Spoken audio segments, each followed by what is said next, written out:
আসসালামু আলাইকুম ওয়া রাহমাতুল্লাহি ওয়া বারাকাতুহু। আল্লাহ পাকের শুকরিয়া যে মহান রব্বুল আলামিন আমাদেরকে রজব মাসে হায়াতে তয়্যিবা দান করেছেন।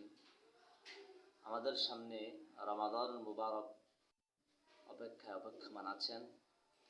এজন্য আল্লাহ রাসূল সাল্লাল্লাহু আলাইহি ওয়াসাল্লাম এর হাদিস থেকে আমরা যা পাই, হযরত আনাস রাদিয়াল্লাহু তাআলা আনহু থেকে বর্ণিত, عن أنس بن مالك رضي الله تعالى عنه قال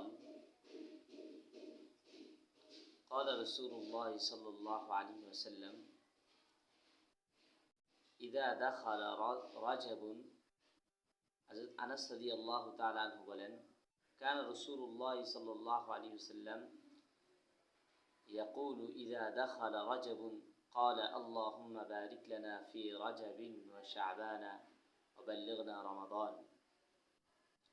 হযরত আনাস ইবনে মালিক রাদিয়াল্লাহু তাআলা আনহু থেকে বর্ণিত, তিনি বলেন, আল্লাহ রাসূল সাল্লাল্লাহু আলাইহি ওয়াসাল্লাম যখন রজব মাস প্রবেশ করত, ইদা দাখালা রজবুন, যখন রজব মাস আসতো, রজব মাস প্রবেশ করত, তখন নবী করিম সাল্লাল্লাহু আলাইহি ওয়াসাল্লাম এই দোয়া পড়তেন, আল্লাহুম্মা বারিক লানা ফি রজবিন ওয়া শাবানা ওয়া বাল্লিগনা রমাদান।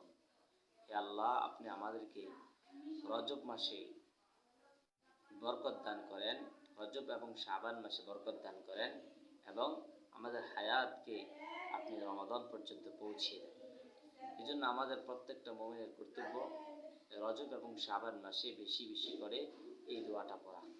বলে এই হাদিসটা যদিও সনদের দিকে দুর্বল, কিন্তু যেহেতু ফজিলত এবং সাধারণ দোয়া হিসেবে পড়া যেতে পারে, আল্লাহ রাসূল দোয়া হিসেবে পড়ছেন, এই কথাটা যদিও নিশ্চিতভাবে প্রমাণিত নয়, কিন্তু দুর্বল বর্ণনায় যেহেতু এই হাদিসটা বর্ণিত হয়ে আসছে, এই জন্য আমরা ইচ্ছে করলে দোয়া হিসাবে এই দোয়াটা পড়তে পারি। এই দোয়াটা সঠিক উচ্চারণ হচ্ছে আল্লাহুম্মা বারিক লানা ফি রজবিন ওয়া শাবানা ওয়া বাল্লিগনা রমাদান।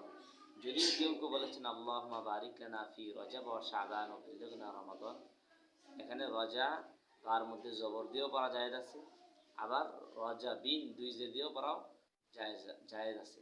তবে উত্তম হচ্ছে, তারজিহ হচ্ছে, প্রাধান্যযোগ্য মত হচ্ছে রজা বিন পড়া, যেহেতু হাদিসের কিতাবগুলোতে রজা বিন সহ আসছে।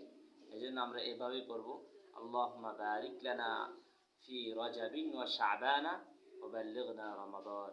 আল্লাহ তাআলা আমাদেরকে উক্ত দোয়ার উপর আমল করার এবং বেশি বেশি দোয়া করার তৌফিক দান করুন। ওয়া আখিরু দাওয়ানা আলহামদুলিল্লাহ।